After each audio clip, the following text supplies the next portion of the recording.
bakalna ieu mah triliunan rupiah.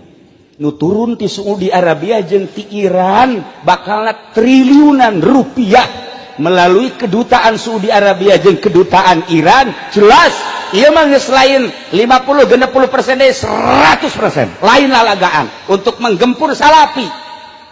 Ieu bakalna engke Banten terutama dana ti Saudi Arabia jeung ti Iran luar biasa untuk mensyiahkan dan mengwahabikan Banten terutama khususnya umumna Pulau Jawa.